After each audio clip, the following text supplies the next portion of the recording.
शेतकरी मित्रांनो, आपल्या स्वयंभू ऑर्गॅनिक फार्म शेती जोड व्यवसाय या यूट्यूब चॅनलच्या माध्यमातून मी तुम्हाला जे नवनवीन शेतीमध्ये प्रयोग करणाऱ्या शेतकऱ्यांच्या मुलाखती आणि मार्गदर्शन तुमच्यापर्यंत पोहोचण्याचा प्रयत्न करत असतो। तर आपल्या चॅनलवर कोणी नवीन असाल तर चॅनलला सबस्क्राईब आणि व्हिडिओला लाईक करायला विसरू नका। तर आज आपण अशाच एका शेतकऱ्याची मुलाखत घेण्यासाठी आलेलो आहोत। ते दुग्ध व्यवसाय करणार आहेत, तर त्यांनी असं नियोजन आता करण्यास सुरुवात केलेली आहे। तर तुमचं पूर्ण नाव आणि पत्ता सांगा। माझं नाव उमेश उत्तमराव वाघमारे, राहणार गोसेगाव, तालुका हातगाव, जिल्हा नांदेड। बरं, तर हे शेड कधी केलं तुम्ही? गेल्या वर्षी केलं। बरं, आता हे ज्या म्हशी आहेत तुमच्याकडं, तर ह्या म्हशी कधीपासून आता?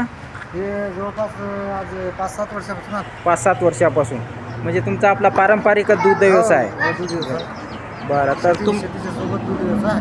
बरं, आणि तुम्हाला जमीन किती आहे इथं? जमीन आहे आम्हाला 15 एकर टोटल। 15 एकर आहे का? बरं बरं। आणि ही ज्या म्हशी आहे आता, या इकडे, ही जी म्हैस आहे ही घरचीच आहे का? हां, घरचीच आहे। पहिली म्हैस घरचीच आहे। तिच्या आधीला दुसरी एक म्हैस होती, हिची माय? हां बरं, ती विकली। घरच्याच वगारी होता तिच्या। बरं, हे पण हिच्याच वघारी आता। तर बघू शकता, हे यांचं नियोजन म्हणजे पारंपरिक दुग्ध व्यवसाय आहे पहिल्यापासून, आणि आता याला वाढवण्याचा विचार यांनी केलेला आहे। तर ही जी म्हैस आहे ही इलेली आहे का आपल्या इथं पहिल्यांदा? हां, पहिल्यांदा उरलेली आहे। 2 वित झाले, तिसरी वित होय आता गाभण आहे आता। बरं, आणि किती लिटर दूध देत गेली? 3, 3.5, 4 पर्यंत देते। 3, 3.5, 4। बरं, आणि आता हे वघारी आहेत, तर हे वघारी आता कधी जातील धना?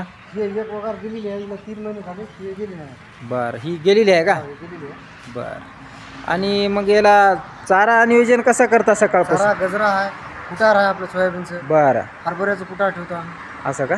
बरं, तर शेतकरी मित्रांनो, हे बघू शकता, यांचं हे आता शेडचं काम चालू आहे, आणि यांचं हे मला नियोजन दिसलं म्हणून मी आलेलो आहे। तर हे कुटारमध्ये बघू शकता, टोपल्यामध्ये कुटार ठेवलेला आहे, आणि हे बघू शकता, तुम्हाला यांचं शेड दाखवतो।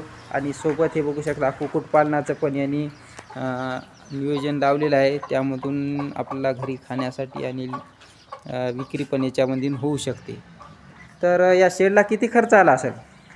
6 लाख रुपये आला आहे आतापर्यंत। आतापर्यंत 2 लाख रुपये येते। आणखी? बेड राहिले, हे राहिले, हो ना, गव्हाणी राहिले करायचे। बरं, किती बाय किती आहे? हे 40 बाय 50। 40 बाय 50 का? बरं, आणि हे बघू शकता, यांनी याच्यामध्ये रूमा पण काढलेल्या आहेत, त्या रूमा पण मी तुम्हाला दाखवत आहे। हे अशा प्रकारे 3 रूमा काढलेल्या आहेत, ही एक रूम दाखवतो। हे पण इथं शेतीमध्ये काही सामान वगैरे ठेवण्यासाठी, आणि ती त्यांची तिसरी रूम बघू शकता। आणि त्यानंतर आपण यांना विचारणार आहोत की बाबा 3 रूमा कशासाठी काढल्या? तर हे बघू शकता, कुटार म्हणजे आपल्या जनावरांना कुटार स्टॉक मारण्यासाठी हे केले। तर ते 2 रूमा कशासाठी काढलेल्या आहेत? एक रूम आपले मालाटालासाठी। बरं, एक रूम आपली बसण्यासाठी, राहण्यासाठी, कधी इथं झोपले तर, आहे की नाही? आणि हे बाहेर जनावराचं नियोजन करणार। बरं, याच्यामध्ये आता हे तुमचं खुलं आहे, तर नियोजन काय करणार आहे का, गव्हाणी वगैरे? गव्हाणी करायचं, बेल्ट टाकून सगळं। बरं बरं, म्हणजे पद्धतशीर ओके करायचं। तर शेतकरी मित्रांनो, हे पूर्ण काम झाल्यानंतर मग मी तुम्हाला यांचा व्हिडिओ नक्कीच दाखवेल। तर हे पारंपरिक या दुग्ध व्यवसायात शेतीला जोड व्यवसाय म्हणून दुग्ध व्यवसाय परवडतो का? हो, परवडते।